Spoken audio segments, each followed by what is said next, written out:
Class bio के MCQs की जिन बच्चों को तैयारी नहीं थी और जिनको इंतज़ार था कि आप मैम कब तक वीडियो अपलोड करेंगी, तो आज बच्चों हम लोग इस वीडियो के अंदर बायो के फर्स्ट चैप्टर के 20 most important board MCQ cover करेंगे। अगर तो अभी तक आप लोगों की बायो की तैयारी नहीं है, ये वीडियो एंड तक क्लास में देख लेना। बायो के एमसीक्यूज की तैयारी अभी तक नहीं है, वीडियो एंड तक क्लास में देख लेना। आज हम लोग फर्स्ट चैप्टर के करेंगे, इंशाल्लाह कल हम लोग अपने सेकंड चैप्टर के स्टार्ट करेंगे। इसी तरह उसके भी 20 एमसीक्यूज होंगे। अगर तो आप लोग ये वीडियो टिकटॉक पे देख रहे हो या इंस्टा पे या व्हाट्सअप के स्टेटस पे देख रहे हो, तो YouTube channel biology brain official है, उस पर जाके आप लोग सर्च करो यूट्यूब पे, आपको ये वीडियो मिल जाएगी। तो स्टार्ट करते हैं। अच्छा बच्चों, एमसीक्यू तैयार करना शुरू करते हैं। अगर तो आप लोगों को अपने एमसीक्यूज आज के दिन कवर चाहिए चैप्टर 1 के, तो इस वीडियो को एंड तक लाजमी देखना।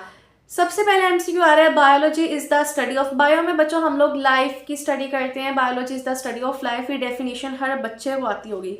Word biology is derived from, आप लोगों ने याद रखना है बायो का जो वर्ड है ये ग्रीक लैंग्वेज का है। ग्रीक जुबान से, ग्रीक लैंग्वेज से ये वर्ड लिया गया है, जिसके मायने हैं, जिसके मतलब है, मीनिंग है लाइफ।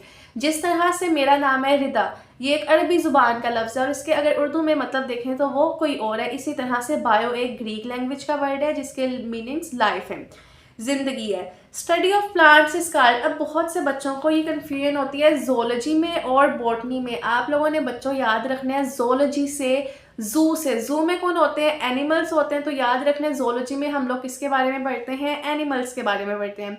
और नेक्स्ट आपके पास बॉटनी बच रही, तो उसमें हम कौन पढ़ते हैं? प्लांट्स। तो स्टडी ऑफ प्लांट्स, प्लांट्स की स्टडी बॉटनी में। इसके बाद जो एमसीक्यू आ रहा है वो ये है कि एनाटॉमी डील्स विद, आप लोगों ने याद रखना है एनाटॉमी में हम लोग बॉडी के इंटरनल स्ट्रक्चर को अच्छे तरीके से पढ़ते हैं। जिस तरह से अल्लाह ताला ने ह्यूमन का या किसी भी लिविंग ऑर्गेनिज्म का हार्ट, उसके अलावा उसका लंग्स, लिवर को किस तरह अरेंज किया, हमारी बोन्स किस तरह से हैं, हमारे हाथ का ये एक एक्सटर्नल पार्ट है, उसके अलावा इंटरनली जो भी पढ़ना है हम लोग किसमें पढ़ते हैं? एनाटॉमी के अंदर पढ़ते हैं। उसके बाद आप लोग के पास जो आ रहा है वो है genetics is the study of. बच्चों आप लोगों को ये वीडियो थोड़ी बोरिंग अगर लगती भी होगी, तो अगर आपने अपने एमसीक्यूज कवर करने हैं ये वीडियो एंड तक क्लास में देख लेना। मुझे बच्चों को एंटरटेन करके पढ़ाना बिल्कुल नहीं आता, मेरी ऐसी फितरत है। अच्छा जी, genetics is the study of, आप लोगों ने याद रखना है कि हमारे पास जेनेटिक्स में हम ये पढ़ते हैं कि ट्रेड्स, खसूसियात पेरेंट्स से बच्चों में किस तरह से ट्रांसफ़र होती हैं। जिस तरह पेरेंट्स की आइज़ का कलर ग्रे है, तो बच्चों की आइज़ का कलर भी ग्रे हो सकता है। बच्चों की हाइट, उनका कलर, हर चीज़ किससे आती है? उनके पेरेंट्स से आती है, ग्रैंड पेरेंट्स से आ जाती है। इस चीज़ के बारे में हम genetics is the study of heredity. दो साथ मैंने ऑप्शन दी थी, आप लोग वैसे याद कर लेना, ये भी एमसीक्यू आ सकते हैं। सेल्स जो है ये साइटोलॉजी है और टिश्यू किस में आएगी? हिस्टोलॉजी में आएगी। नेक्स्ट आपके पास आ रही है which branch helps in naming organism. Taxonomy है हमारे पास वो ब्रांच जो ऑर्गेनिज्म को क्लासिफाई करती है, उसको नेम देती है, उसको आइडेंटिफाई करती है। जिस तरह से ह्यूमंस का साइंटिफिक नेम है होमो सेपियंस, तो आप लोगों ने याद रखना है। एनाटॉमी में भी ये चीज़ नहीं, इकोलॉजी के अंदर इन्वायरमेंट है।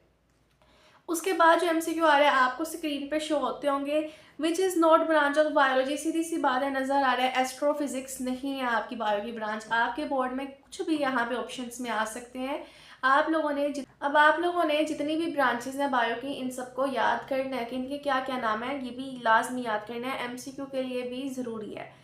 नेक्स्ट आपके पास आ रहा है first step of biological methods. आप लोगों को इसकी मैं बहुत अच्छी एग्जांपल देती हूँ। जिस तरह से आज है 14 फरवरी वैलेंटाइंस डे। अब आप गुजरते हो किसी पार्क के पास से, अब वहाँ पे दो ऑपोजिट जेंडर के लोग बैठे होते हैं। अब आप उनको देख के कुछ सोचोगे सबसे पहले कि यहाँ पे क्यों बैठे हैं, तो ये क्या हुई? आपकी ऑब्जर्वेशन। तो बायोलॉजिकल मेथड में भी ये सबसे पहले क्या चीज़ थी? ऑब्जर्वेशन। ऑब्जर्व करना किसी चीज़ को, गौर से देखना कि ये क्या चीज़ है। नेक्स्ट आपके पास आ रहा है tentative explanation of an observation. हमारे पास किसी भी ऑब्जर्वेशन की कोई टेंटेटिव एक्सप्लेनेशन, ये क्या है? हाइपोथेसिस। जिस तरह वो दो लोग पास बैठे थे, क्यों बैठे थे? क्योंकि 14 फरवरी थी, बैठ सकते हैं। तो हमारे पास tentative explanation of an observation क्या है? हाइपोथेसिस।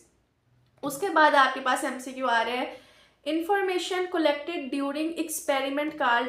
जब साइंटिस्ट कोई भी एक्सपेरिमेंट कर रहे होते हैं उसके दौरान जो सारी इंफॉर्मेशन आती है, तो वो हमारे पास क्या कहलाता है, डाटा कहलाता है। जिस तरह से उसके बाद अगर आप लोग उनकी सारा बायोडाटा लेते हो कि दोनों कौन है, तो अलग अलग लिखते हो, ये किस में आ जाएंगे, उनका डाटा आ जाएगा। नेक्स्ट हमारे पास एक एमसीक्यू आ रहा है, if results do not support hypothesis it is published, accepted और रिजेक्टेड। जाहिर सी बात है वो रिजेक्ट होंगे या दोबारा से कहा जाएगा कि इसको अगेनली प्रोसेस को करना चाहिए। तो हमारे पास ना वो पब्लिश होंगे ना वो एक्सेप्ट होंगे अगर वो ठीक आ ही नहीं रहे तो। उसके अलावा पैथोलॉजी में बच्चों आप लोग कॉज और इफेक्ट डील्स करते हो। उसके अलावा माइक्रोस्कोपिक स्टडी ऑफ टिश्यू, ये याद रखने आप लोगों ने हिस्टोलॉजी में है कि हम लोगों ने टिश्यू की स्टडी करनी माइक्रोस्कोप के थ्रू। तो किसमें हम लोग कौन सी ब्रांच है, हिस्टोलॉजी है। आप लोगों के पास थर्ड लास्ट एमसीक्यू जो आ रहा है वो है हाइपोथेसिस मस्ट बी। आप लोग याद रखना कि हमारे पास हाइपोथेसिस एक टेम्परेरी टेंटेटिव एक्सप्लेनेशन है, तो हमारे पास ये टेस्टेबल होनी चाहिए, कॉम्प्लिकेटेड भी नहीं, प्रूवन भी नहीं। सेकेंड लास्ट एमसीक्यू है ब्रांच रिलेटेड टू फॉसिल्स। कौन से ऐसे ब्रांच है जो फॉसिल्स से रिलेट करती है, तो वो हमारे पास है प्लेंटोलॉजी। और जो लास्ट है वो है study of embryo development scar. हमारे पास एम्ब्रियो की डेवलपमेंट किस में हम लोग करते हैं, एम्ब्रियोलॉजी में करते हैं कि हमारे पास किस तरह से छोटा सा बच्चा होता है और उसके बाद वो बड़ा एक बेबी बनता है। तो जितना भी एम्ब्रियो के बारे में स्टडी करना है किस में करते हैं, हम एम्ब्रियोलॉजी के अंदर करते हैं। ये हमारे पास 20 एमसीक्यूज थे। आई होप सो आप लोगों को समझ आ गई होगी। किसी चीज़ के अंदर आप लोगों को मसला आप लोग मुझसे पूछ सकते हैं। उसके अलावा आप लोग इंस्टा पे बायोलॉजी ब्रेन ऑफिशियल और टिकटॉक पे फॉलो कर लो, यूट्यूब पे मुझे सब्सक्राइब कर दो। और उसके अलावा अगर कोई और मसला हो तो आप लोग व्हाट्सअप नंबर 0321455657 पर कॉन्टेक्ट कर सकते हो। अल्लाह।